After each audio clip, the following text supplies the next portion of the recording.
Hi, welcome to the audio commentary of Toy Story 2. I'm John Lasseter, director. I'm Lee Unkrich, the co-director. Ash Brannon, the other co-director.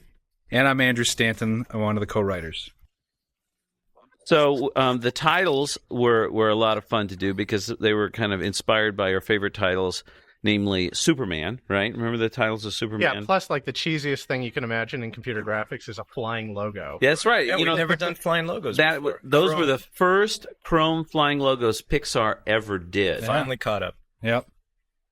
To start Toy Story 2, we actually went back to an idea that we had on the original Toy Story. We always wanted to start with a real Buzz Lightyear adventure. Originally in Toy Story, we wanted to do it cell animated, but we resurrected the idea because we wanted just to sort of take the audience a little off guard. You know, everybody's coming in, sitting in the theater with their popcorn and Cokes, you know, expecting Toy Story 2, you know. Where are our cute little friends from the Yeah. Andy's room. Where's Andy's room? And we wanted to like start it as though the projection is put up, you know, reel 5 of Armageddon. Of Armageddon or something. It's just like smack in the middle of the climax. And just establishing as Buzz re-enters the atmosphere of this planet, he flies in close to the surface. Now, what you're seeing is actually from A Bug's Life, the model of Ant Island in the riverbed. And the floating rocks were actually a mistake because we scaled the riverbed to be 1.5 times as high to make the cliffs taller, but the rocks didn't get that transformation, and they ended up floating. But they look so cool. Yeah, we went into the review and said, that is so cool. Keep it. Let's keep it. And yeah, so they were apologizing for the rocks that were floating in the air. Like, no, this is so cool. You're fired. Yeah, and then they went one better, and they made them all rotate. Right. And that was really great. No sign of intelligent life anywhere. It's almost the exact dialogue from when Buzz Lightyear was on Andy's bed. This is kind of an homage to Episode 1 or Starship Troopers. We just wanted to have as many of these robots as possible just going off onto the horizon of this planet. Right, so we thought the way to go beyond that is they come out of the shoulders and then robots come out of the other shoulders. You just can't get any more than that. It's sort of a Dr. Seussian kind of space robot. Yeah. Right. This whole thing, of course, is so packed with references to every sci-fi movie. Yeah, it's Hal's lens there on the little the camera there. The other really cool thing about this whole opening is that it was literally the last thing we did on the entire movie. And what that let us do, we always wanted to have things that happened in this opening echo later in the movie when deluded Buzz goes into Al's building and is working his way through the air ducts in the house. We wanted there to be all these similarities. And because we did this last, we were able to make sure that this was just chock full of references to that whole sequence. I mean, that's a drive we have in any of the movies we do, is we want to have as many things have more than one use, and that they come back, and that it just makes the film so much tighter, more organic. Yeah, it's what we call the weaving. You know, we'll establish something later in the film, and we come back in the beginning and set it up. But then the setup is completely disguised, and you don't realize it's a setup. Source of Zurg's power, floating AA battery. Can't think of anything better. One of the biggest laughs in the movie. Yeah. There was a debate on what themes these should be, but 2001 won out, and I think it was the best one. Yeah, it's great, and we came up with this great idea of having the chunking, the pounding machinery in the background sound like the timpanis that lead into those. The timpanis. Yeah, Gary Rydstrom, our sound designer, he did that. It was really hilarious. And this is the first time also that we have true intersection. It's one of the things that we're constantly battling in computer animation. And so in this case, we actually had Buzz Lightyear's hand go right through that battery. One surface doesn't know where another surface is within computer animation, and it's constantly intersecting. And we're always working hard to make things feel like they're contacting, just because that's believable. This is one of those things where I was just like, thank you. Can we get away with that? There's always like collective silence in the audience. My God, how did they... That was the point. We just wanted to make it seem like Buzz is so cool and he's going to do it, and then he just gets disintegrated from the waist up. In fact, you're a better Buzz than I am. So even though this is Andy's new house, of course, because they moved in the first movie, we did the walls to be a similar blue, and the lighting is very, very similar to Toy Story, because we wanted the audience just right away to say, okay, we're in the world of Toy Story, we're in Andy's room, and we tried to bring a lot of references and character introductions that would really best represent each of the characters and remind you of the original Toy Story. At one point, we tried having a whole song here, like a whole intro to everybody, just similar to "You've Got a Friend in Me" at the beginning of the first Toy Story. And we realized everyone knows these characters, and we just wanted to kind of get through everything as quickly as possible and meet all our old friends and kind of move on with our story. I think that's one of the exciting things about doing the sequel was that you didn't have to worry too much about character introductions. It's just like everybody is here wanting to see their favorite characters again. So it's like we just found something really funny for each one and just kind of like moved through everybody quickly. I love Ham's introduction because the whole notion that lawn gnomes are alive as well. I think we need to do a whole movie about lawn gnomes. Oh, sorry. Lee? I'm fired, aren't I? The first new character we introduce is Mrs. Potato Head. Of course, we have to have Mrs. Potato Head in the movie. And Estelle Harris does a voice, and she is fantastic. She was George Costanza's mom on Seinfeld, of course. And she I can't imagine anyone else playing her. She really brought that character alive. It was great. And the boy who wrote that would take you to camp. You basically get the full package of Pixar here at the very beginning of the movie. You get the action and the filmmaking, and then you get the entertainment and the humor, and now you get the final ingredient, which is the heart. And we wanted to remind the audience from an emotional standpoint very early on that Woody's world is all about Andy, that he really does care the most about him. And we really felt this scene, this little moment here is what does that in a very touching way, but also very economical. And using the hat and losing his hat became a very important device because we always figured that as a collectible toy, you want all the parts. And so, amazingly, he kept his hat through the entire Toy Story. So we wanted to start this movie where he can't find his hat, and it just is freaking him out. And as you see later in the movie, it becomes a very important element, is what causes him to get stolen. Wait, thank you. Where'd you find it? Well, that's the bad news. It was really exciting to sort of set up Buster, the dog, in the same way that we remembered Scud from the first movie. We wanted this whole setup here is to fake the audience out. Big vicious dogs and toys don't get along.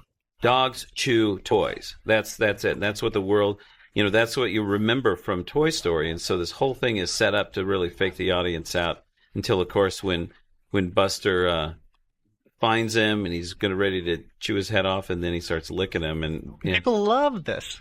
When Woody comes alive, it's a wonderful thing to sort of set the audience up and to fake him out. And the Buster's actually a great guy. Brilliant animation here. Kyle Balda did. Yeah, Kyle did this great. And there's a lot of new. One of the new technologies that is in Toy Story 2 that's not in the original is that we actually were able to put real fur. The fur on the dog is like thousands and thousands of individual little hairs. It really has an incredible look to it. It makes it be a much more believable dog. Honey, come on, 5 minutes and we're leaving. It's my 2.5-year-old daughter playing Molly in the background. Oh, that's right. She's the voice, isn't she? She's singing her little cheese and tomatoes song she made up. You must choose, Sheriff Woody. How shall she die? Shock or death by monkey? I just love Death by Monkeys. Yeah, when in doubt, use monkeys and you'll be fine. That's the credo I live my life by. That's right. Lee loves monkeys. There's a great lighting touch that comes up that Sharon did. When Woody's arm rips, the sun goes behind the clouds and it gets a little bit darker in the room. Sharon Callahan, our brilliant director of photography. Because right here, it's very subtle. Most people don't know, but you feel it. Yeah. It becomes less saturated in colors. But that's one of the most important single little moments in the movie is that rip of Woody's arm. Mm-hmm. And we went around and around in making sure that just affected everything. And we even added that close-up later, because originally we had animated in the wider shot, and it just wasn't reading. And we were actually amazed when we started doing preview screenings of the movie. At that moment, when his arm rips, there was just be this audible gasp from the audience, from kids and adults alike. We early on decided you had to have something that physically reminded you through the entire movie how fragile his state was. You couldn't make him look as old as he was. He couldn't grow older. So you had to have something that always reminded you that he was at the winter of his years, and the rip and the sort of the inability to use the arm was what did that for him. We always try to find visual storytelling means instead of just saying things. And that's why the puff of cotton that comes out of his shoulder, it's always there, and it's always a reminder to Woody of this, that he's very fragile and he's getting old, and he's worried that Andy is not going to play with him. Here's another sequence that actually came from a idea that was executed for Toy Story But abandoned. that we pulled out that made it into Toy Story 2. We had a nightmare sequence in Toy Story where Woody was worried that Andy was going to throw him away, but him falling off the bed was so clear. It was redundant. We didn't need it. Yeah, we didn't need it. Joe Raft is our story supervisor, and he storyboarded this sequence. And he storyboarded the original Woody's Nightmare from Toy Story 1. And he put all these great little references into it. And one of the things, my favorite, was that all of the toy characters are playing cards. But all of the cards are Ace of Spades, which is, and I guess fortune telling, the death card. The death card. And it was just one of the early things that kind of tips the hand that something's wrong here. This is not Something normal. wrong in this world. Yeah. And of course, to represent Woody's broken arm, the trash can is full of just broken arms. So you see Mr. Potato Head's arm, you see Rocky's arm, Robots. arm from Rock'em Sock'em Robots, and an arm from a miscellaneous robot. We needed to establish that Woody was put up on a shelf where things weren't played with, things weren't touched for a very long time. And the best way visually to show that is the dust. But dust is really, really hard to do. And we ended up, after a lot of experimentation, having to make a tiny little particle and then having the computer distribute that over the entire shelf. And there's like over 2 million dust particles on this shelf. Well, I tried squeaking, but I'm still broken. No one could hear. Joe Raft is not only our story supervisor, but he is the voice of Wheezy. Wheezy, the character itself, is actually an idea we had in 91, 2 years before we really had the script going for Toy Story. We always just loved this asthmatic squeeze toy penguin. We actually celebrated when we thought of putting him in this movie. We're we need a toy on the shelf that Woody could find that's long lost. And we all looked at each other and went, Wheezy! That was like an old He's like an old friend, yeah. It just is hilarious.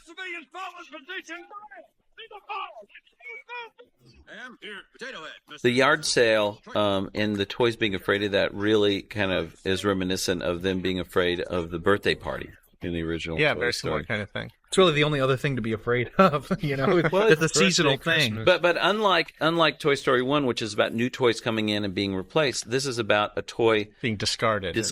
and that's what the yard sale represented. And in fact, we originally had Woody going out to the yard sale as kind of an accident, and he fell out the window and slid down the roof and landed in a box. But we wanted to have it more motivated by his character, and he's desperately trying to prevent him being discarded, him being, he's just so worried about this, and the whole reason that Wheezy exists in the story up on the shelf is an illustration of what's going to happen to him. Right, He so can he see feels it. like by going to rescue Wheezy, he's going to save himself. Exactly. His arm ain't that bad. Don't do it, Woody. We wanted to establish that Buster was not just a dog, that he had more of a personality, especially around the toys. And so there's this upcoming scene when they look out to the yard sale, and Woody says, okay, let's go, and act casual. And Steve Hunter was a great animator. We gave this to him, and he said, okay, Steve, just go to town with this when he said act casual. And he put so much personality into this dog of like completely overacting. And it gets a huge laugh with the audience each time. But we wanted to still feel like a dog. We didn't want to cross the line too much into it being really cartoony. Right. We found that perfect balance. There he is. In creating the yard sale, we went through just about every single model created in Toy Story. If you look, the sawhorses with the door across it, that's Sid's desk.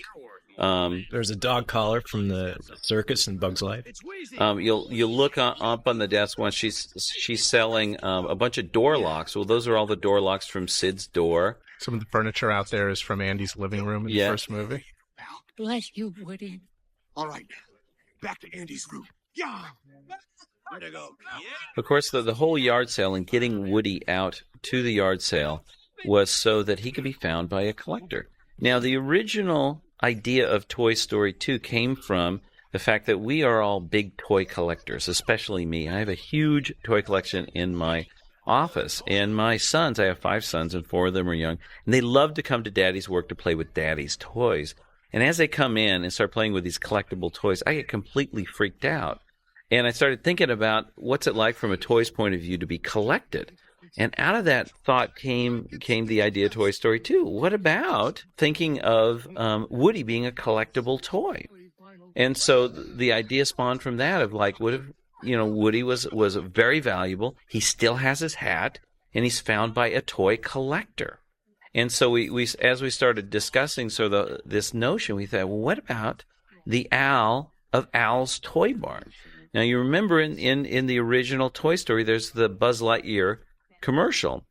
And right at the end of it, there's a silly little tag of a cheesy toy store called Al's Toy Barn.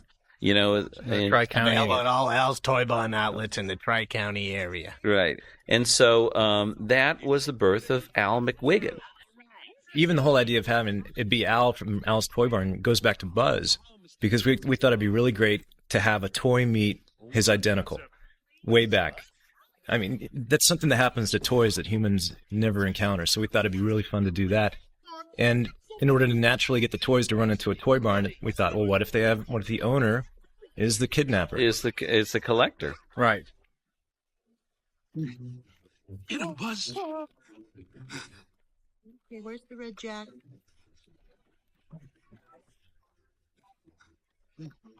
In creating Woody's history, we wanted to establish that he was from a 50s TV show called Woody's Roundup. We thought, that gives us such a rich universe to develop the whole 50s style. And so we thought, well, if he's from the 50s TV show, Al would be a collector of 50s objects. And so that kind of led to the whole, the clothes he wears, and especially the car he drives.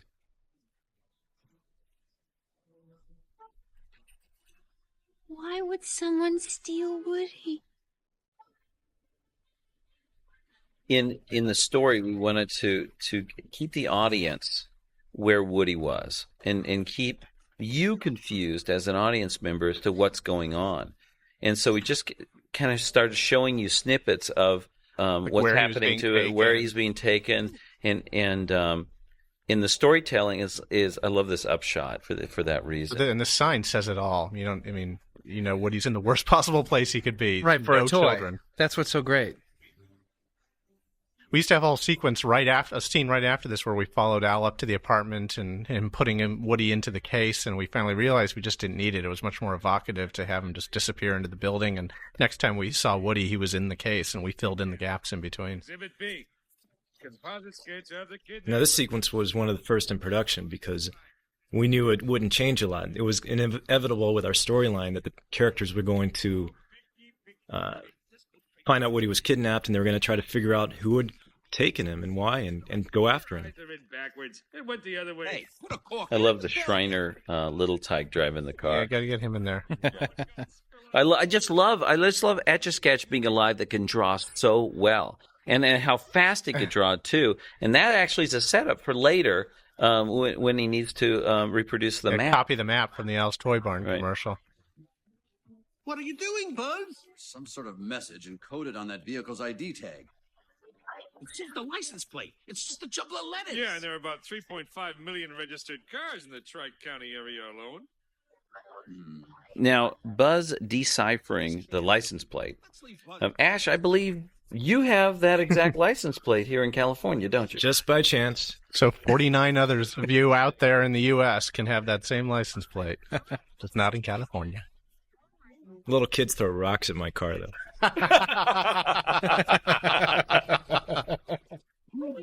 It's the Chicken Man!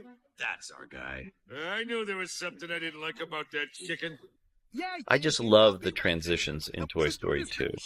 Well, one of the things about how carefully crafted our movies are is that we're able to plan these transitions ahead of time. We don't have to just find them in the editing. We can do some interesting, tricky things like dissolving from Al on the Etch-a-Sketch to him in the suit in his apartment. We like to do stuff like that wherever we can.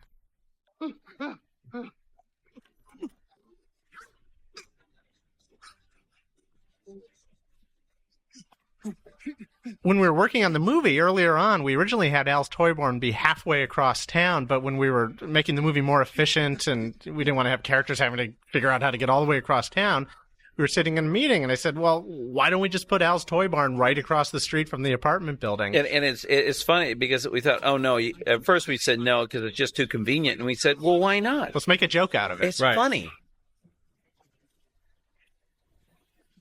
In establishing the new characters, the Woody's Roundup characters, we wanted to do it each one in a unique way. The first character you meet is Bullseye. Now, Bullseye is Woody's horse. Woody hasn't been around for years, for decades. And to have this horse finally get his owner, we thought, what would he want to do? Well, he would want to ride with Woody on him. And so that was just, we said, let's take Woody for a wild ride through the apartment. And the next character you meet is Jessie, and she's so excited. We actually had to do a couple passes to get Jessie just right. And one of the luxuries is that we already knew we had Joan Cusack. And it was really the simple line from Joe Rampter, story supervisor, of, what if she's Ellie Mae? And, Ellie Mae from Beverly Hillbillies. And that sort of triggered an idea of this really high highs and really low lows. Yeah, she has high mountains and deep valleys emotionally. Exactly. And then I would watch this scene from In and Out where she's in the wedding dress. Joan Cusack. Yeah, Joan Cusack in the wedding dress, just screaming at the top of her lungs out in the middle of the street. And it was like this little sort of touchstone I would look at every time before I'd write for her. It just was magic. She would just come right out, boom, and just be yelling, "It's you, it's you, it's you." I love that. She was great. We wanted to keep the audience in the point of view of Woody through all this, to where it's like, first he's taken for a wild ride through the room. Then he's met by this crazy woman that's yelling, "It's you, it's you, it's you." And then he meets the only sane voice of the bunch, and the guy's in a box. And I am so proud of that more than anything else, is that as a toy collector, we all know the most valuable a toy could be is mint in the box. Mint in the box. But from the point of view of a toy, and it wants to be played with by a child more than anything else in the world, the most tragic thing of all is a toy that's never sold. And so we thought about what about the dichotomy in the bitterness deep down of a toy that's never been bought, never been played with. But now he's extremely valuable because he's in that. What I loved is that they were this little triptych and that the three of them sort of covered the entire range of how you might respond to not being played with. You had Bullseye that was eager to kind of leap back into the world of being played with. You had somebody that had been harmed, Jessie, that never wanted to risk getting harmed again. And then you had another toy that had just never experienced it and convinced themselves that they were better off for it. And he's kind of the leader of the three, and he's convinced all of them that it's better not to be played with. It's best to be collected because that's where his value is. Cowboy Munchies, the only cereal that should... So one of my favorite things in the movie is this whole Woody's Roundup show, how we made it look like an old kinescope. So many people I've talked to see this and they assume that we just photographed some puppets and put them on this TV set. And I think it's so great that it is all computer animation. Every last little thing you're seeing on the TV is actually animation that we process to make it look like an old kinescope. And I love that we used this multi-million-dollar technology to create this old black and white cruddy beat-up piece of film. This channel-changing scene, I think, is probably one of the funniest scenes in the movie. At least I think so, because it is so accurate to the way guys are. Yeah. And Andrew came up with this idea originally. When was it? What was it for? Well, for Bug's Life, we wanted to do some marketing commercials and thought it would be helpful if the Toy Story characters introduced the Bug's Life characters, and we thought they might watch it on TV like they were searching for the trailer for a Bug's Life. So a lot of these gags and the writing came right out of those proposed commercials. And, Jeff Pigeon, who's one of our secret weapons story artists and writers, came up with part of the idea of going around the horn. And then I remember we were all talking over one another, and I threw out, it's in the 40s, and It was, it was a perfect moment of group Pixar writing. And it's one of the best lines I think we've ever come up with. Oh, I know. It's like, too late, I'm in the 40s, got to go around the horn. It's faster. Yeah. But, it's funny how when we talk to couples, every guy relates to it, and every woman relates to it because they can't stand the fact that guys go so fast with channel changer. Yeah. Okay, fellas, let's roll. If you look in the background, you'll see all the leaves on the trees are billowing and kind of gently swaying in the wind. And the trees weren't like that in the first Toy Story, but we did all kinds of research on A Bug's Life and figured out how to make grass and leaves move like that. And we took all of those plants and brought them forward in Toy Story 2. Now, there's this line that Mrs. Potato Head says right here. And that was added quite late because at a recording session with Estelle Harris, most of Mrs. Potato Head's lines were very sweet and lovey towards Mr. Potato Head. And all of a sudden she said something really loud as a joke. And I loved it. I never thought about Mrs. Potato Head just yelling. And we came up with this idea actually at the recording session. Yeah, we thought we should have her say something like, don't talk to any strangers, I think is what we came up with. But then Estelle. But Estelle is the one that added, don't talk to any toys you don't know. We had so much fun creating this show and just making it nicely cheesy. Even with the critters coming in, and watch one of them get stuck on the tree and knocks it over. And even the schoolhouse, everything's a little wobbly. Wobbles back and forth. And this is Tom Hanks at his best right here. Yeah. He's so great. This whole show used to go on much, much longer. It was very funny. We ended up cutting it down just to keep the movie moving. But, I could just watch this stuff all day. Yeah, we could have kept going. And then as we cut back, of course, he passes over the same outhouse. There it is again. And jumping over the Grand Canyon. I love that. That is like the epitome of every cliffhanger in the old days. And what's amazing is when you see the background here, there's a seam that goes by. We actually added a seam as though that the clouds are just on like an endless loop. Endless loop, yeah. Wait, what happened? The TV set is based on my Philco Predicta TV that's in my office.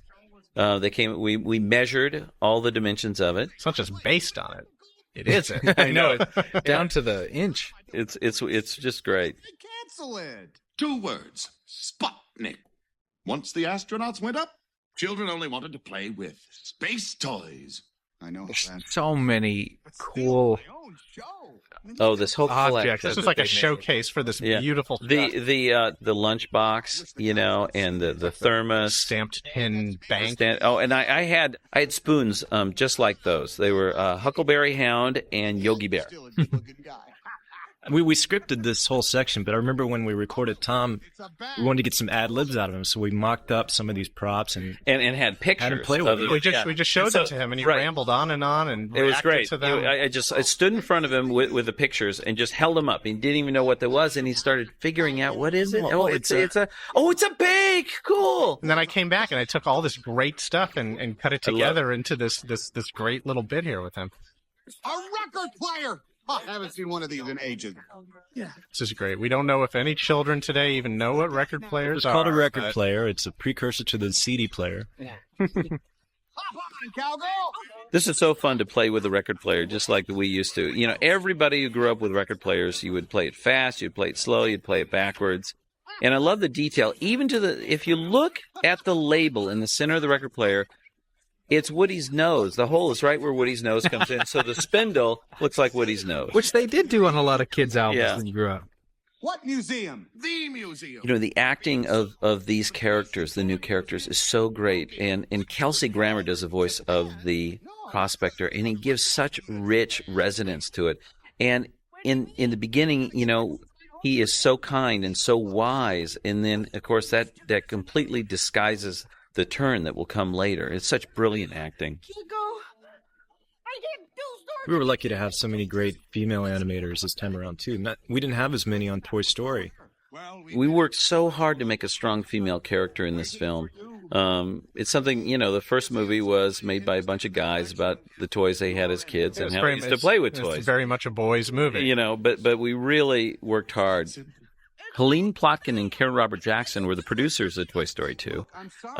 They were really encouraging us to have strong female characters. My wife would not let me come home Yeah. if we didn't have a strong female character. And then Joan Cusack loved that, and some of the great stuff in this movie came completely from Joan. A lot of the story ideas, because she helped us further strengthen the idea of having a strong female character in the film.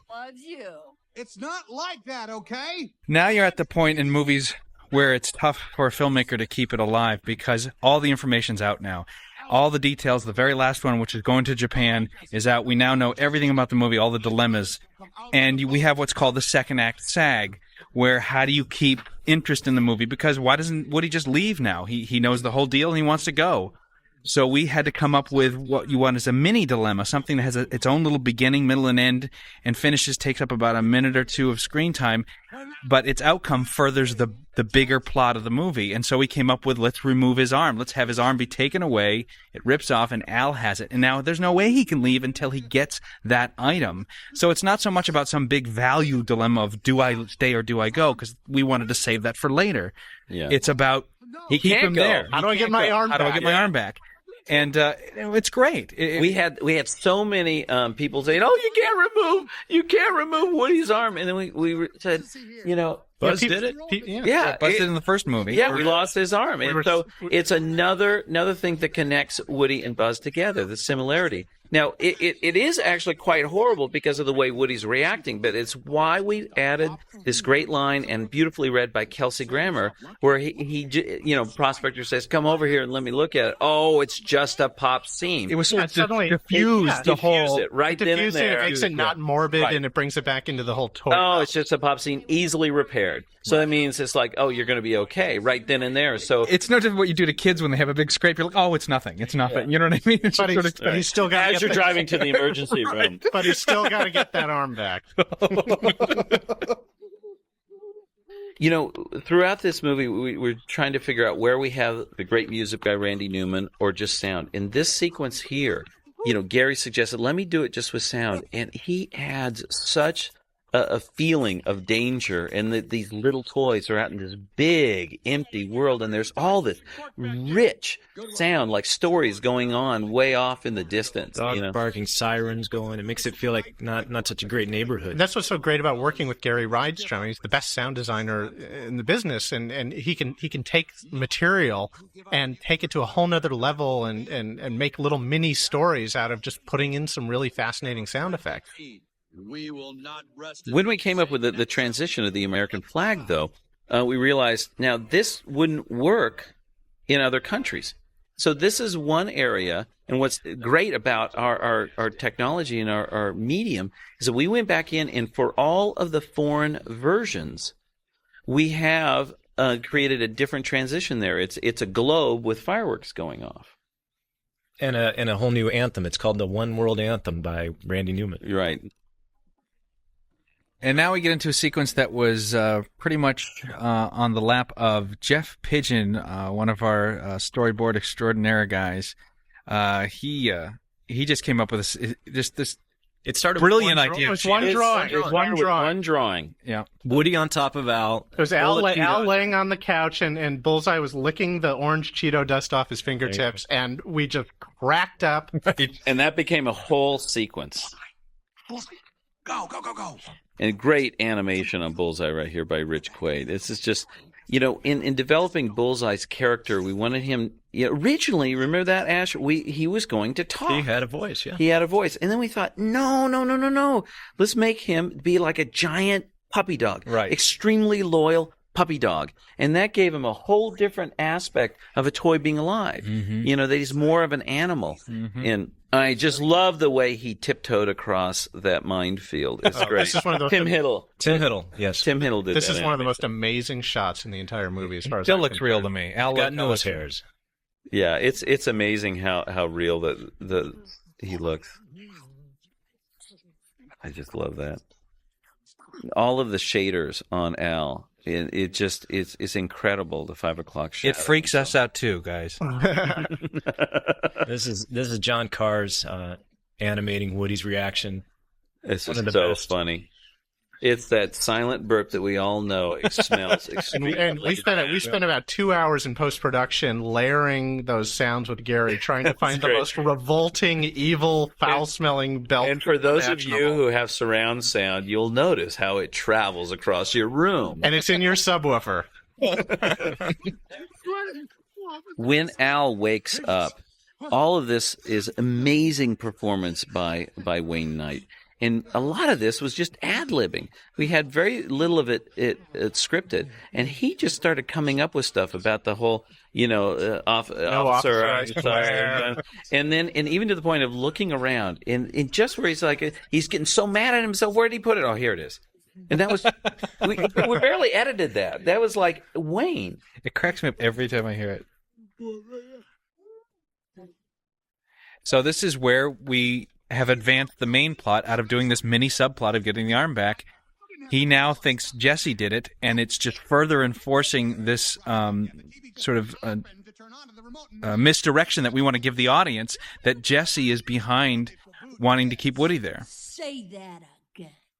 If the boot fits. Oh. Tom Hanks' performance there when he accentuated the T. He was so funny when he did that. He actually spelled out everything. He's amazing. I mean, I'm sure we said this on the Toy Story commentary, but every take he does is good. It's just which one do you want to use? Yeah, whenever I'm editing Tom Hanks for these movies, I feel like I'm sifting through a basket of diamonds. Yeah. Trying to just put together the most amazing performance. Everything he says is so wonderful. He gives us choices, too, which I find amazing. He will read a line many different ways, knowing that we will then cut it together. Don't take it that way. It's just that Andy. Andy. That's all he ever talks about. This upcoming scene transition has got one of our little Easter eggs in it. If you look up on the branch, upper right-hand corner, you see Heimlich crawling along, Heimlich from A Bug's Life. Also, if you see this rusty can over near the bushes, that is the bug bar from A Bug's Life. As is, frankly, all of the plants in this sequence is from A Bug's Life. Hey, guys! There's the bug bar over on the right. Across the road! Not now, Ham. I love riddles. I'm looking Wally Shawn, it's so funny. You actually have to become like this fair Solomon about what toys get what lines because there's such an ensemble cast. And I constantly find myself giving lines to Rex because he's just so fun. Just the dynamic of being a wimp dinosaur, it seems endless and with Wally's voice. So I'd always kind of go, okay, anyway, we got to take some of Rex's lines away, give it to somebody else. And John Ratzenberger, of course, just like will nail every line, as well as Don Rickles and Jim Varney.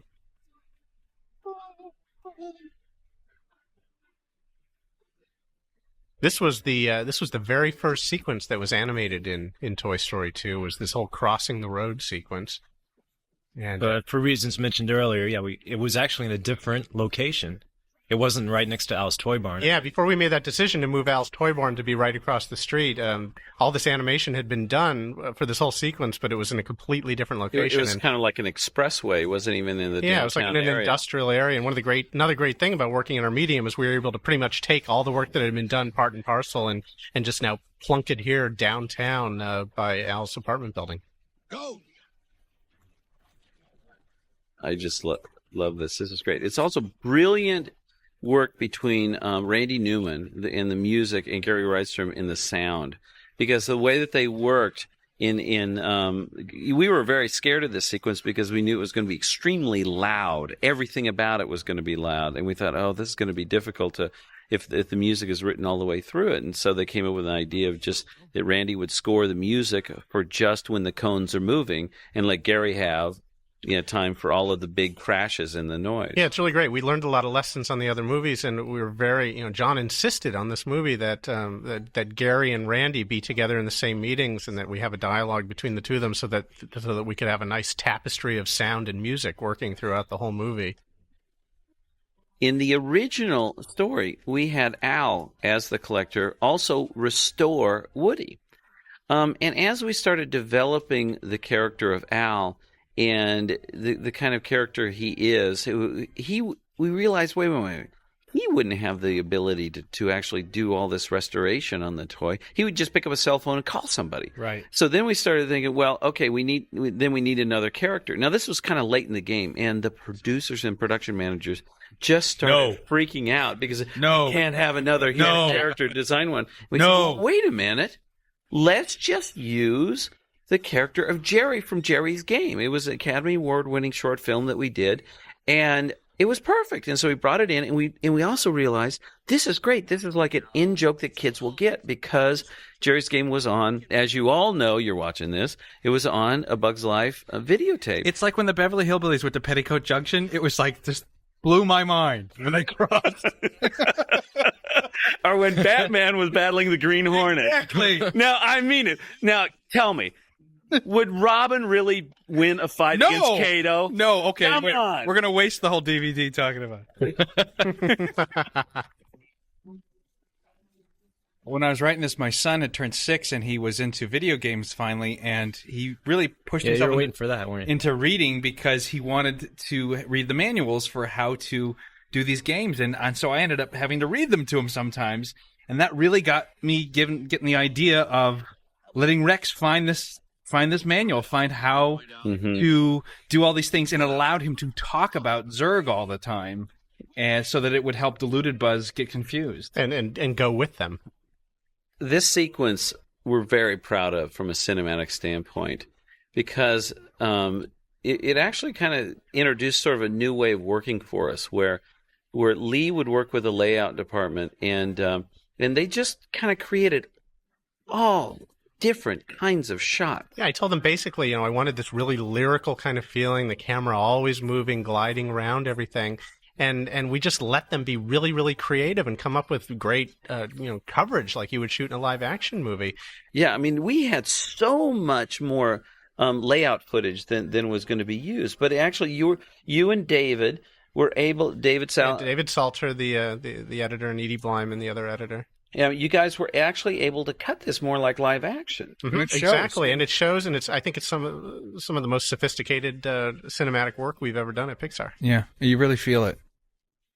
This scene coming up right here, where Andy gets painted over, I'm so proud of that because it gets an audible gasp, every screening. People it says volumes. To me, it says more than anything else, Only you handle it. The voice of Jerry is Jonathan Harris.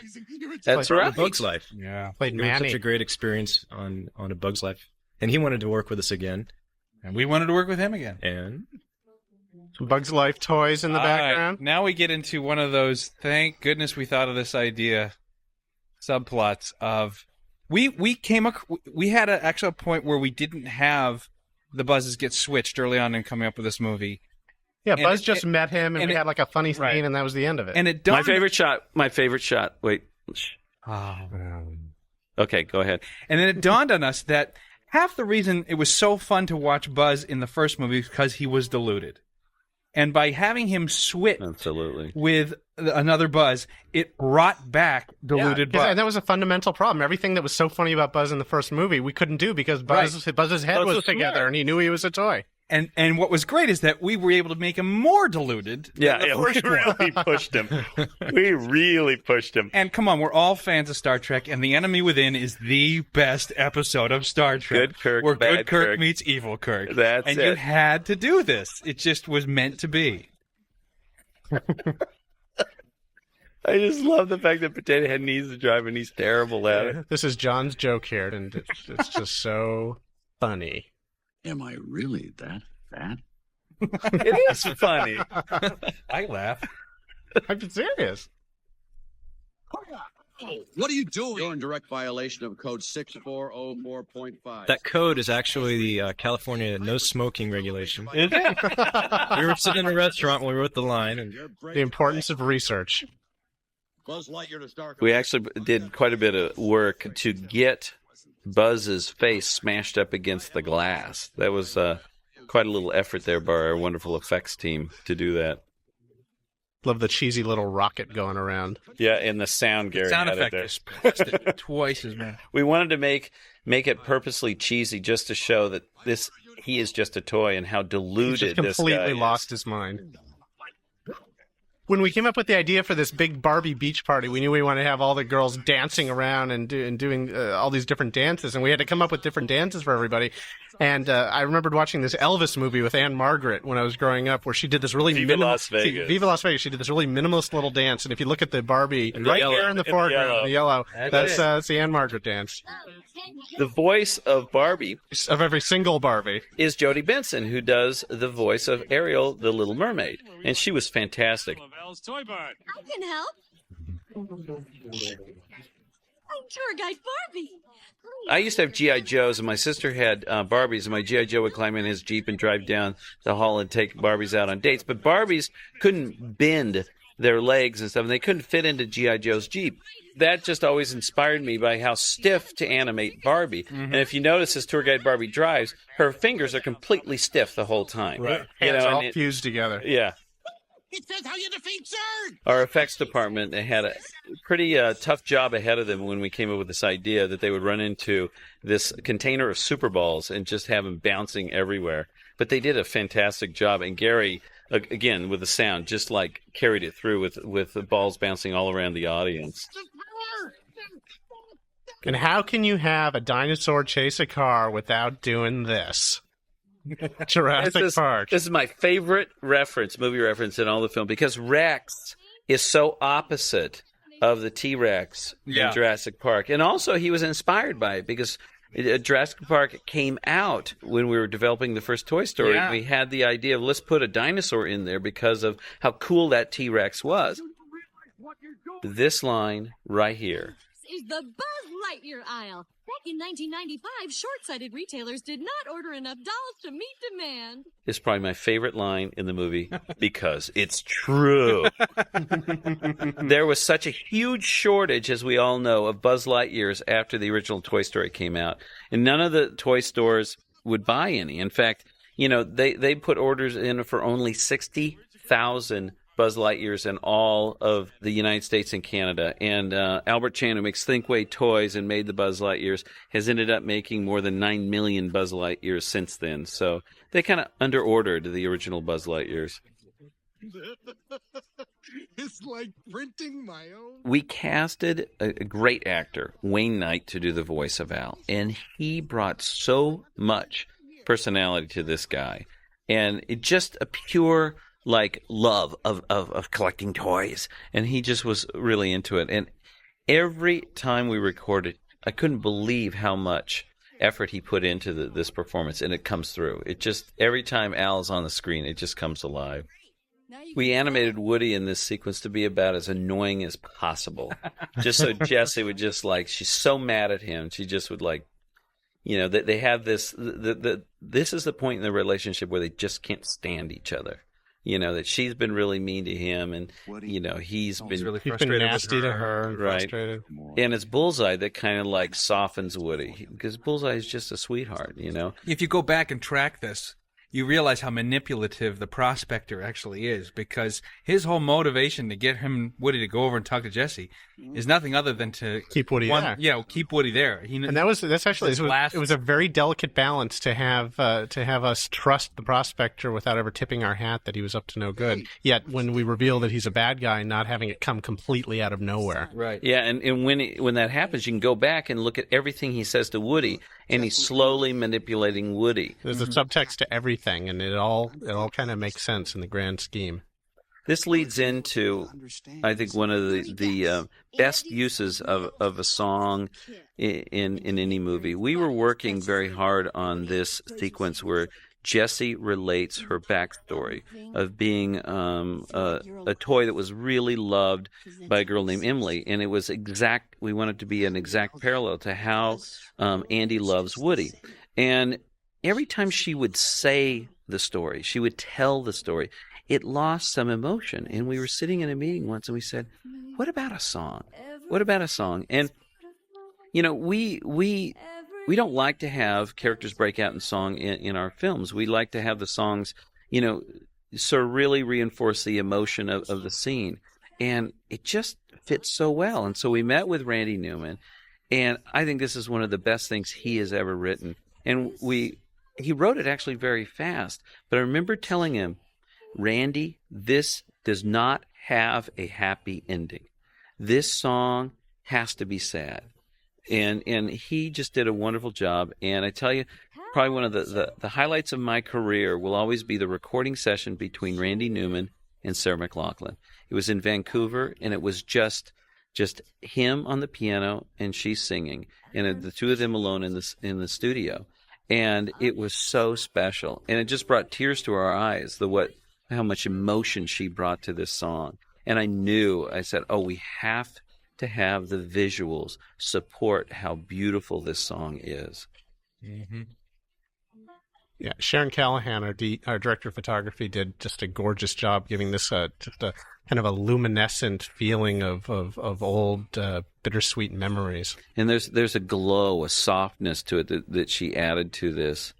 And the art direction was fun, where we started with really kind of more 50s, early 60s sort of cowboy motif, and then went to more later 60s, sort of music motifs.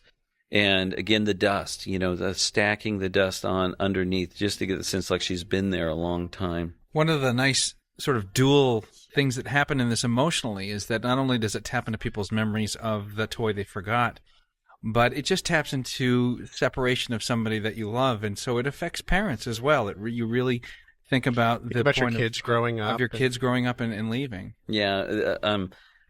For us, it's the doll, and her owner is leaving her. Yeah, my oldest son went off to college not too long ago, and the emotion that we had when he left, and I just kept thinking back that it's like it was yesterday I took him to first grade, and Tom Hanks, mentioned to me, he says, that he was so impressed that here's a story about toys, being played with by kids, but all I could think about was my kids, during this sequence.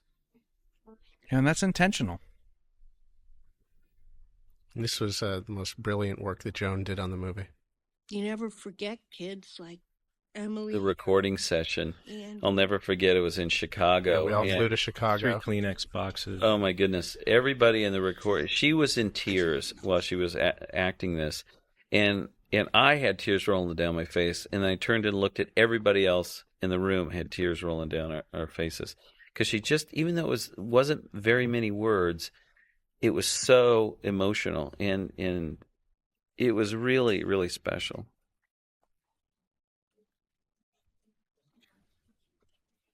How long will it last, Woody?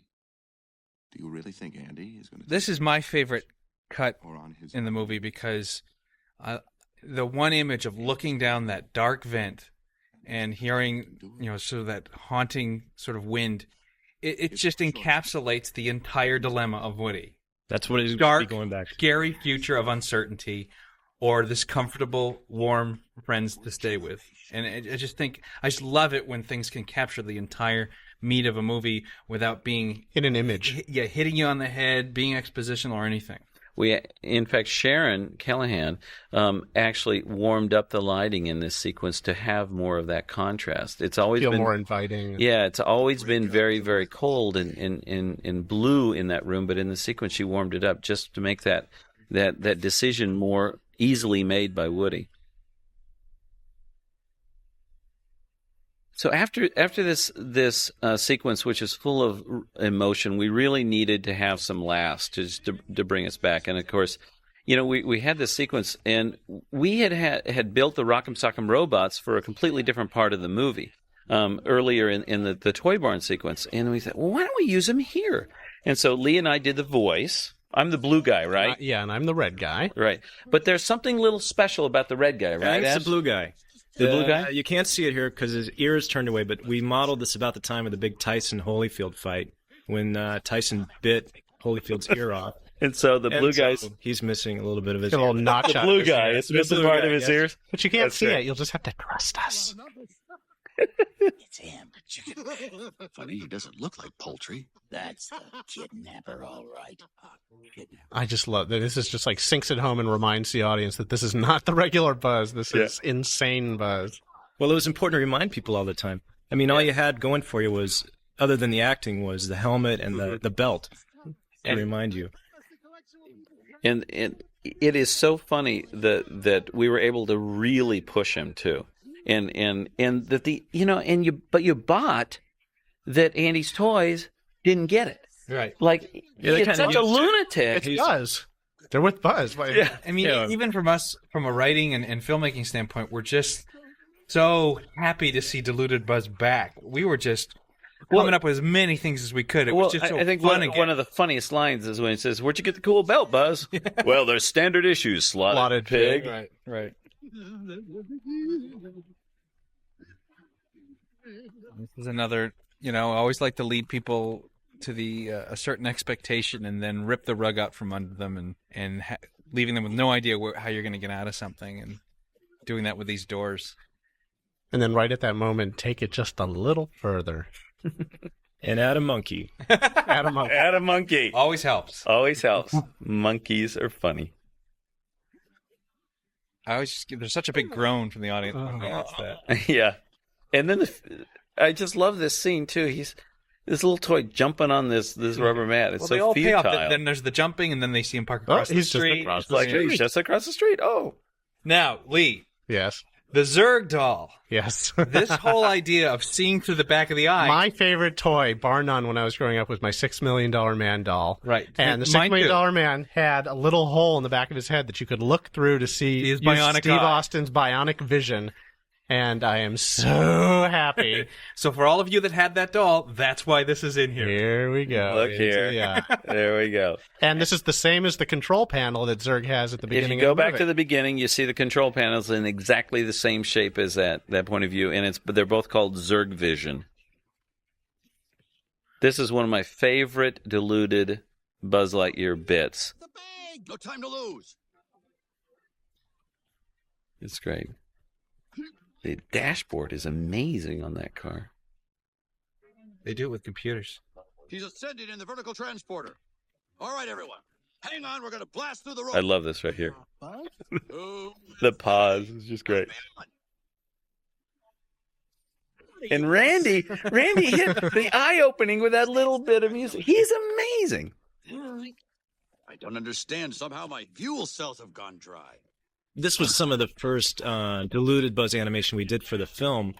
We wanted to take them over the top, of course, and a lot of the inspiration came from Bob Peterson's storyboards. They were amazing. They're so funny. He just did all these really extreme poses where his arms would be up in the air. Silly, too. And just like, even if he's pointing one direction, it's like both hands up and both hands straight out. Finger is not enough for pointing. No. Use both arms. Yeah. Then you give it to Angus MacLean, one of our animators, and he just took it over the top. We started using Angus to bring him over to other animators' workstations, and he would act out the way Diluted Buzz would do something. And it was so hilarious because we have all this video footage of Angus acting things out, and it just is hilarious. It just inspired all the other animators who worked on Diluted Buzz. And we can use it against him someday, too. Sometimes there's, the other thing is that there's lines. When he gets a girlfriend. There are lines that are cut out of Toy Story that we miss. And one of them for me was Buzz calling Potato Head Vegetable Man. And here was a chance to get the line in this movie was, quick, help me prop up Vegetable Man or we're done for. It's my son's favorite line, too. Quick, help me prop up Vegetable Man. We're done for. I love the fact that he has names, Lizard Man, Vegetable Man, Slotted Pig, and Springy Dog. Yeah, that's right. That was in the first movie when he met all the toys on the bed. Yeah, Like, greetings, Vegetable Man. was the one that had to go. Oh, we've got no time to lose. Everyone, grab hold. More really brilliant Diluted Buzz animation.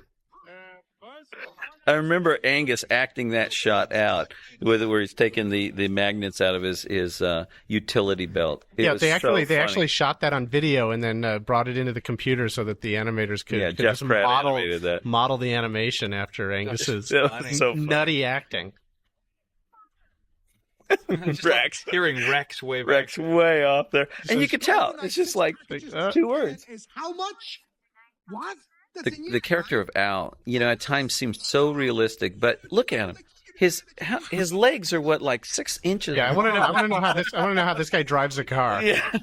It's all about caricature. I mean, I know. you want to make people feel like they're seeing somebody real, but you actually have to really cheat to do it. I'm always amazed by this foam. It really feels like it's there. The work that Brad West and the shader team did is just to a whole nother level. The shaders, every surface that's modeled, you have to have the color, the texture, whether it's an image or painting or whatever. That's called the shaders. And the level of quality of shaders on this film, this is part of what brings Toy Story 2 to a whole nother level. It's astounding.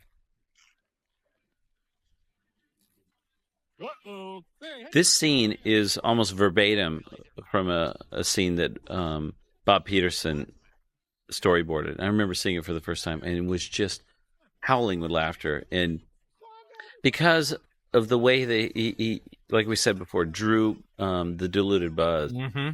And it's interesting because we came up with this scene first. And when we developed the opening, the big Buzz Lightyear adventure, we wanted to put in sort of this anti-gravity servos, whatever that would be. Right. It would be like, that's when we came up with the idea with a big blue bubble around him that made him float. Yeah, he originally didn't even say To Infinity and Beyond at the beginning, and then we realized, there's yet another thing from this scene that really should be in the opening of the movie. Right. Yeah, so in fact, even a lot of the staging is just exactly the same. So the parallels from the opening adventure to this effort that Diluted Buzz is going through the bowels of Zurg's fortress, we matched the two so that there was actually a parallel, so that you as an audience member would know what was going through Diluted Buzz's head, and you would kind of buy it, Exactly. Cape Fear. Cape Fear. How about giving me a little... This little sequence here between Jessie and Bullseye and Woody has got, I think, some of the best animation I think I've ever seen in it. This scene in particular right here. Doug Sweetland at his finest. I was like, did you make a deal with the devil?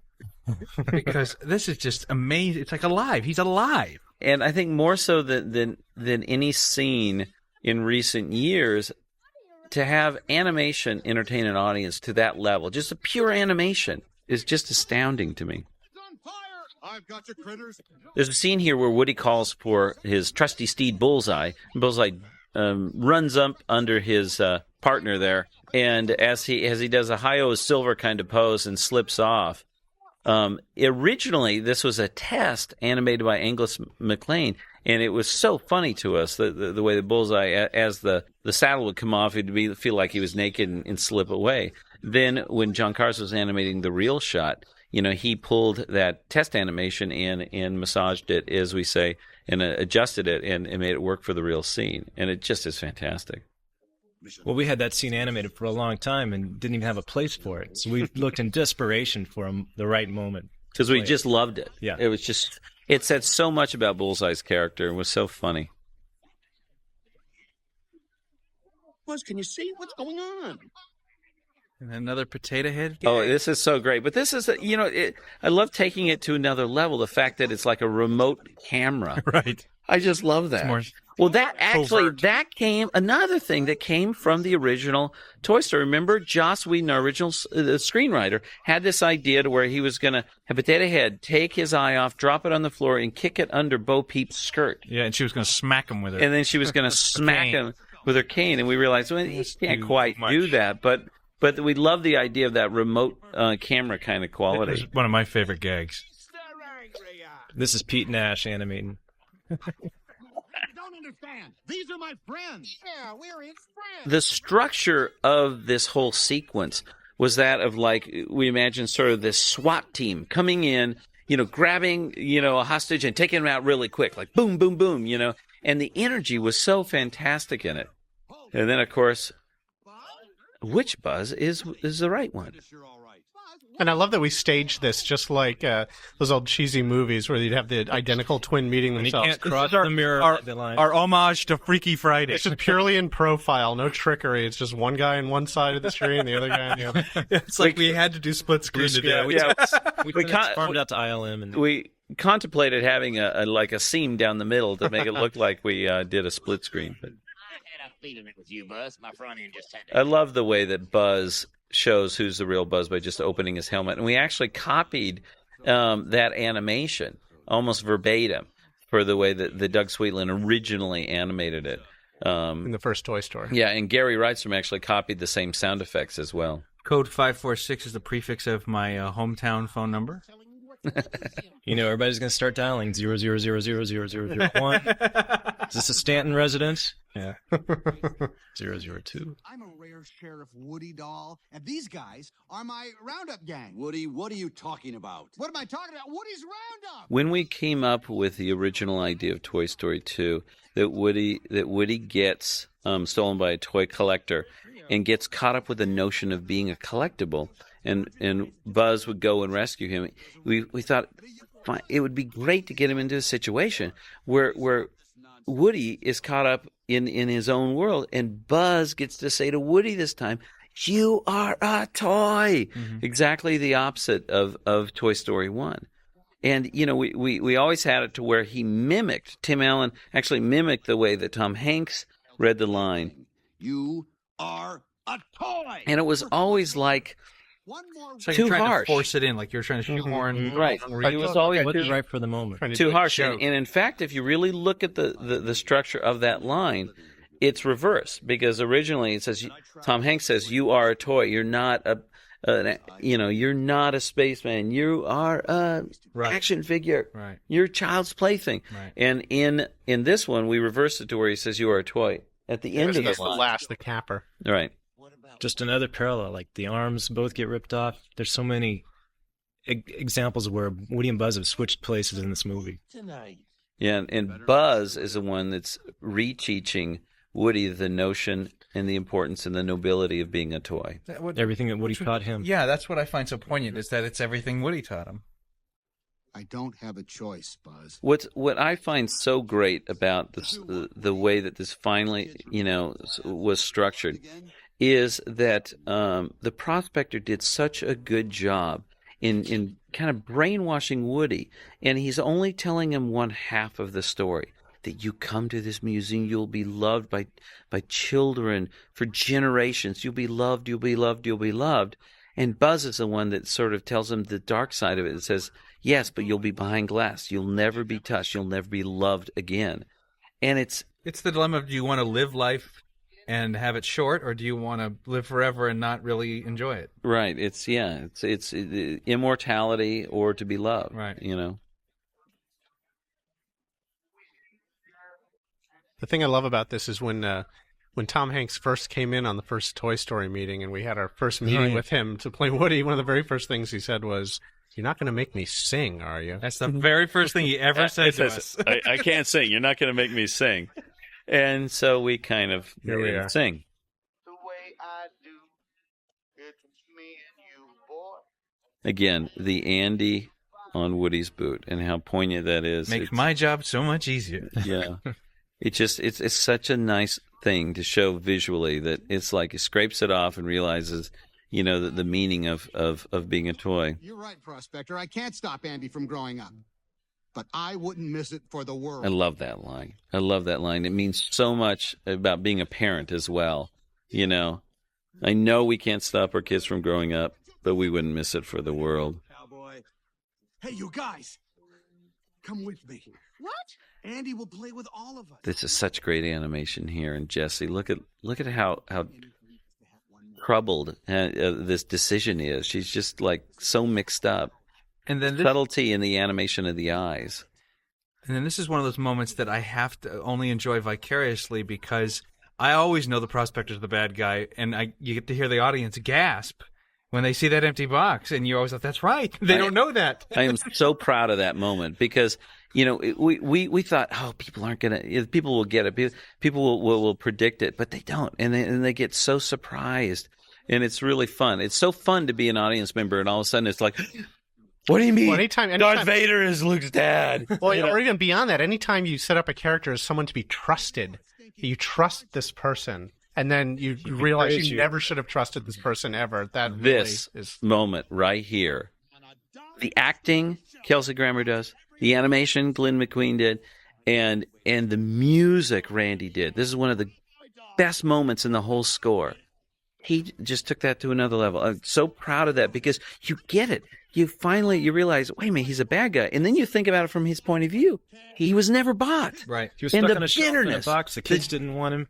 the deep bitterness that he has. And it's like, I finally am somebody and you're not going to take it away from me. It's my hand. It's Al. The time. I'm going to be late. Because I can't miss this flight. In using the ventilation air conditioning grate as like a gel cell. Gary Rydstrom followed it up with the sound and that he's trapped in this cell. It was really it really worked well in that moment right there when his friends are on the other side and he can't get out. And now we come to one of our favorite moments. Yes. The final confrontation. We set up Zurg following Buzz, and then he forgot about him just long enough. Right. And then that's right. It's like right when things can't possibly get any worse, Zurg shows up. Right. Yeah. And he looked phenomenal in that shot. Right. Sharon and her lighting team did such an amazing job. And we studied The Empire Strikes Back and that brilliant lighting in that confrontation between Darth and Luke and that orange and blues and stuff. And it was so fun because we just wanted the parallels and in the homage and how fun that all this is. There was just no other choice on how to bring this confrontation to an end. I mean, it was always to us the obvious solution. I'm kind of proud of the fact that the villain wears a skirt too. Wanted an easy way to animate him on little rollers, and it turned out to be perfect. The way and with Gary adding the squeaks, it's so great. Little side note: we actually have the voice of Zurg sitting here with us in the studio. Yes, thank you very much. Andrew Stanton is the voice of Zurg because it was so heavily butzed. We needed just good acting. Yeah, here it is. No, Buzz. I am your father. I had to read that line so many times to get it right. Yes. They actually called me in on a second session to read it again. I love that. In Zurg's gun that he lifts up, it goes up to 11. Okay, that's our little homage to Spinal Tap. There you see the 11 right there. The whole sequence was actually quite difficult to do because we had it on top of this moving platform elevator. And I think they go up and down how many times? Oh, God, they must be in like a 400-story building. Yeah.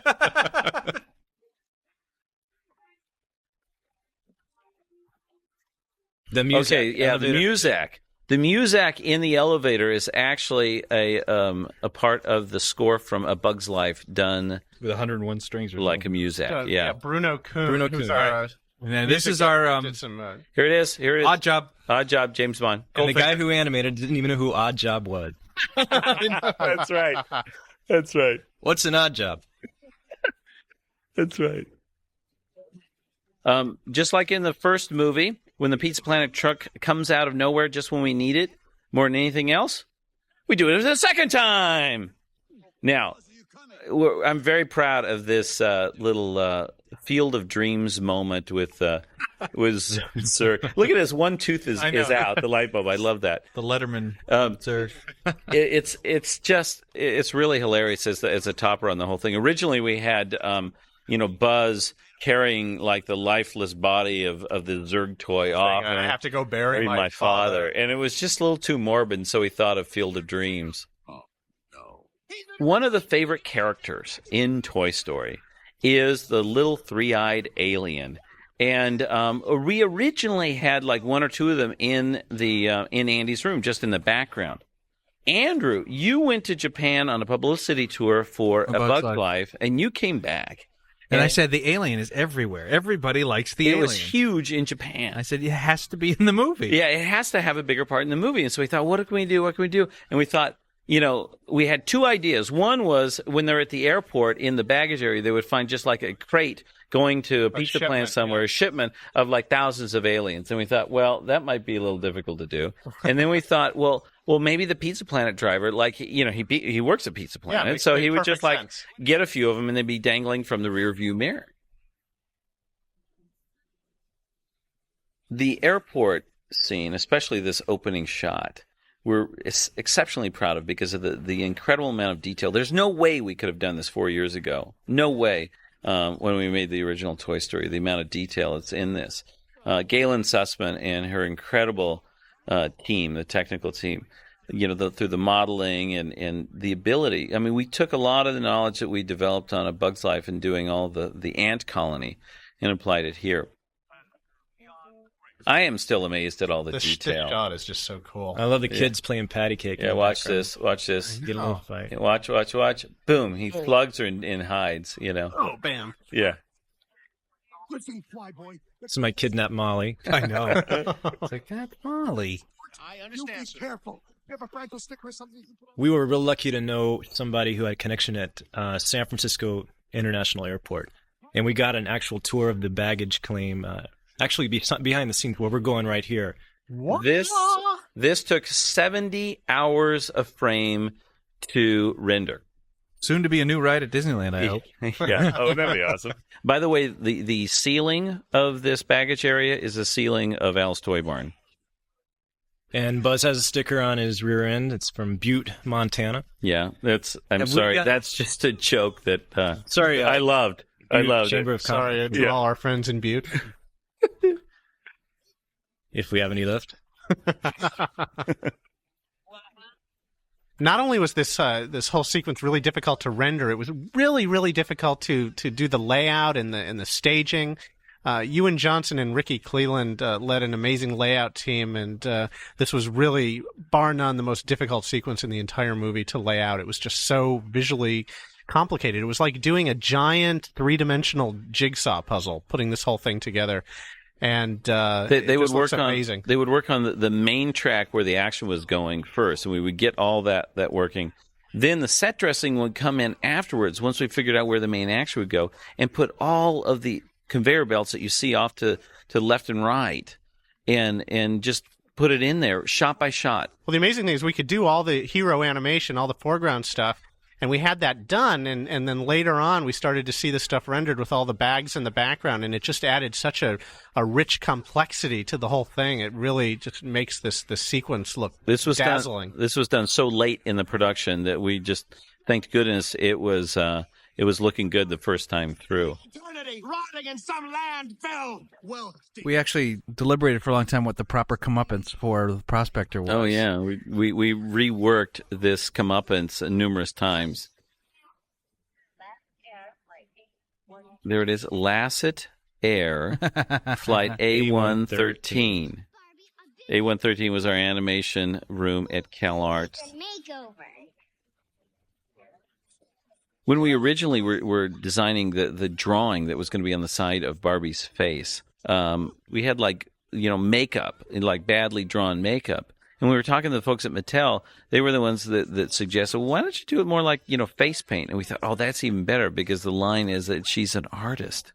Right. And it turned out to be really funny. Beginning of this rescue of Woody going out to save Jessie, we were so excited with the idea of actually Woody being a real cowboy, and he's comfortable with it. And so he gets on Bullseye. And even though these are toys running across the tarmac at an airport, we studied lots of Western movies and really staged this. And we just wanted this to be like a classic Western. A classic Western. Tiniest detail. And even with Randy Newman's music at this point, we said, Randy, this is a Western. Ignore what you're seeing. This is a Western. And we're so proud of this. This is great. But it's also so great that's like another diametric opposite from the first Toy Story. Woody is so completely in charge here, and it's almost like Buzz is along for the ride. Woody has just grabbed the reins literally and just gone for it, trying to get out there and rescue Jessie. And part of it is he knows what Jessie has been through, and her emotion. Yeah, they're connected. They're soulmates about this. And that's why this is the best capper for the climax is you've saved Woody. He knows where he needs to be. But the ultimate selfless way to deal with the whole subject matter is to save another toy who will not be played with from that fate and bringing her back to a kid. And so that just really, really rung true for us. That's the proper way to really end this climax. Save Jessie. And that means risking everything he needs and wants in order to do that. Right. I mean, they could have turned around and just gone home. It just makes him all that much more a hero. He's finally gotten back. He's going to get his Andy, but he's going to risk himself all over again to make sure she gets it too. And he doesn't even question it. Excuse me, ma'am, but I believe you're on the wrong flight. Woody, Come on, Jess. It's time to take you home. Such great voice acting.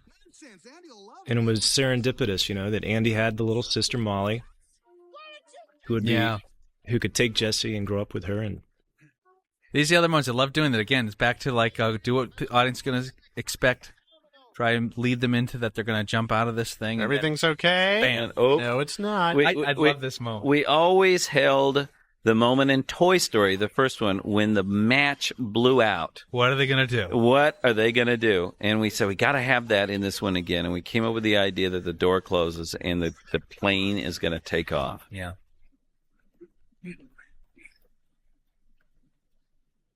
In our original conception of this, the first time we put it together, it was originally Jessie who slipped and fell, and Woody caught her and saved her, and she was the one dangling, almost falling in front of the tire. And this is a good example of how Joan Cusack inspired us to make Jessie a stronger character. We were talking to her about this and doing a recording session in Chicago, and she actually made us come up with the idea of, no, let's have Woody slip, and Jessie saves the day. Jessie grabs Woody and saves him. And she doesn't have to be just a stereotypical damsel in distress dangling under the plane. Yeah, Joan was not the type to just take the lines and read them. She had a strong opinion. She was not afraid at all. She really loved Jessie, the character, and was like, why is this so typical?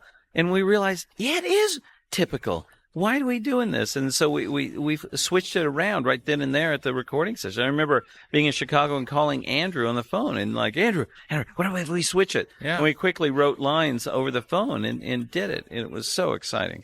And that's how all our movies get made. I mean, it's just everybody pitches in and good stuff inspires more good stuff and on and on and on. And you just, you've done it right when at the end you just like, thank God everybody that worked on this movie was working on this movie.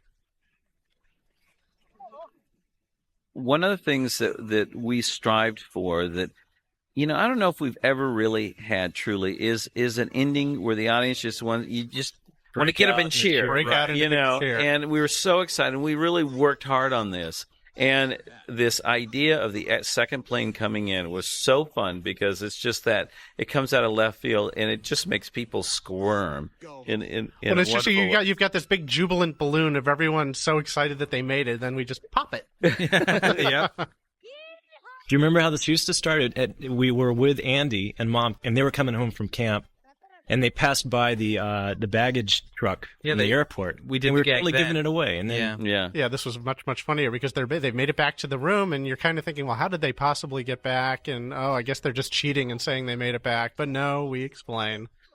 Thanks, Mom. And having the parallel of the beginning of the nightmare sequence too. Yeah, the staging and the animation was almost the same there. And I love this couple across the street. This guy standing there with a coffee cup, just like the morning, just like, even as it rack focus, the guy takes a sip of coffee. I just love that. Hey, yeah.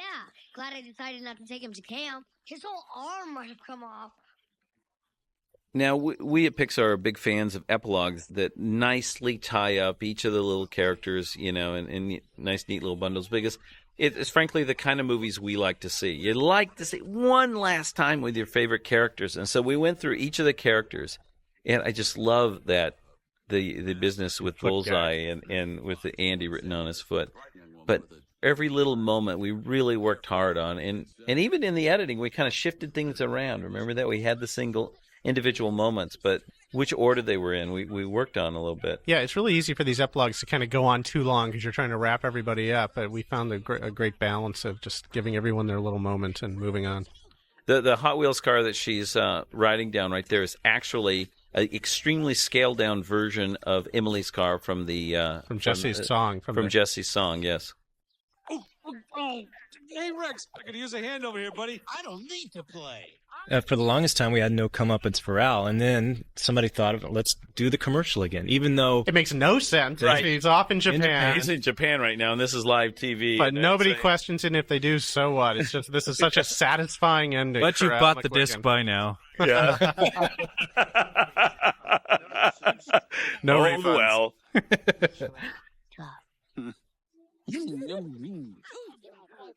I love this animation of this scene. And Estelle Harris does such a great job there. Oh, and the way she tweaks the antenna with such great animation. Yeah, Pete Nash again. Oh, no. We came up with the idea of having Wheezy sort of have the Jim Neighbors dynamic, where he has this cute little voice, but he can suddenly sing with this big, deep opera voice. And Joe Ranft does the speaking voice, and we got none other than Robert Goulet to do the singing voice, and we had so much fun because I remember going to Randy Newman and say, we want to do a version of You've Got a Friend in Me, a reprise, but do it big band. And it was so fun at the recording session, and like Robert, a 40-piece brass like band. all out big splashy. It was big fantastic. band. And I remember there was a line in the song where it says son, and Robert Goulet made it babe. And it just was so Vegas. It was great. You got a friend in me, babe. This scene right here is, I think, some of the best writing you've done, Andrew. Thank you.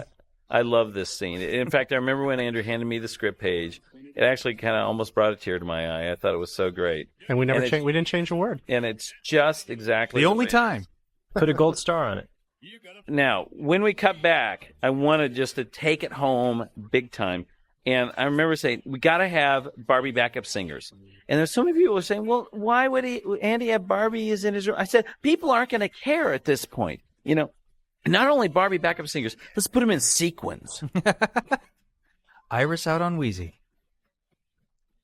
Originally, Toy Story 2 was planned as a direct-to-video because back in 1995, that was kind of the way that sequels to animated features were made and were thought of. And so we started developing the story, but we really felt that this belonged on the big screen. And so about a year into the production, we had a screening and showed it to the executives at Disney as well as all of us at Pixar. And we looked up there and said, yes, this belongs up on the big screen. So at that point, the decision was made to make this a theatrical sequel.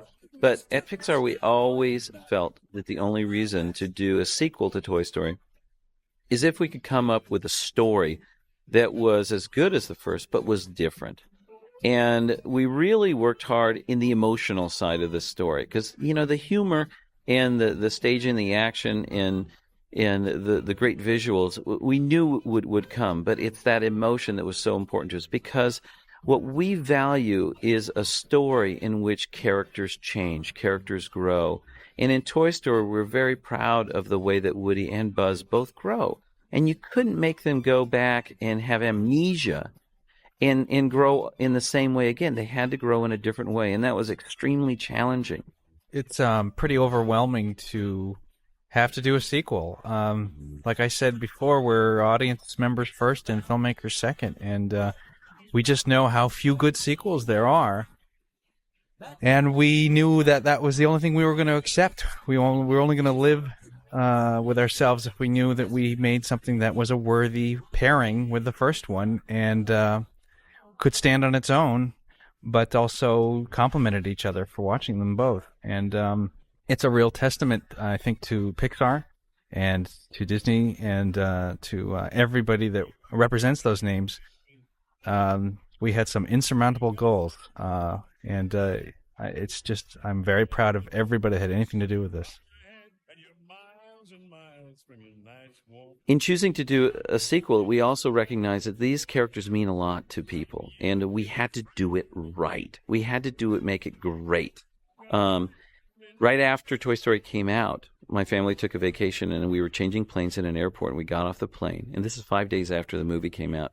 And there was a little boy standing outside the gate, clearly waiting for his dad, and he was holding a Woody doll. And this is just after our movie came out. And at that moment, I realized that these characters don't belong to us anymore. We created them, but they don't belong to us anymore. They belong to the world. I just have to say I'm so glad that Toy Story 2 came along when it did, because we were ready to make this film at the time we made it. The story we were telling had more depth than anything else we'd done, and the characters, they had to be extremely believable this time because they're really dealing with issues of mortality and abandonment, some really deep subject matter that, if you don't believe in these characters, the whole picture is going to fall apart. But luckily we had 2 movies under our belt, and we'd all become better filmmakers at the studio. So everyone was prepared to face the challenges that the story offered. This is the first time I've seen the movie for a while, and I'm still amazed at the fantastic job that everyone on this crew did. So please take a look at their names as they roll by here, because they worked really hard, and they went to incredible lengths to bring this movie to you. Not just the animators, but the story crew, lighting, modeling, everyone. It was just great how much experience they had and before the they came onto this. Yeah, not even that. Well, the great thing about the actors is that this movie wouldn't be the movie that it is without those amazing performers, and we just thank our lucky stars that every last one of them wanted to come back and be a part of this movie. We've always been so generous in having these actors be an integral part of creating these characters alongside us. And we have to give Tom Hanks, Tim Allen, all of them as much credit for these characters as ourselves. And I think the actors recognized that, and when they heard we were doing a sequel and they heard the story and thought it was so great, I don't think any of them wanted to envision a Toy Story 2 that had somebody else's voice coming out of the character's mouth that they created. So often when I'm questioned about this, everybody wants to know how the technology has grown since we made the original. And yes, it has grown a lot. But really what makes this film great is the people who worked on it. Yeah, the work that you're seeing here is the work of people at the peak of their forms. We have some of the finest people, finest minds, finest creative minds in the industry working with us. We're extremely fortunate and blessed to be working with them. And they love what they do. That's what's great. And I think also the care in which all of us at Pixar made this movie shows how much we actually love these characters as well. We've always felt that Buzz and Woody are not creations we've created, but actual friends and colleagues of ours. And we're responsible for them now. It's like we're not the creators so much as the caretakers of these guys, and it's just our responsibility to make sure we tell good stories with them and are true to these characters.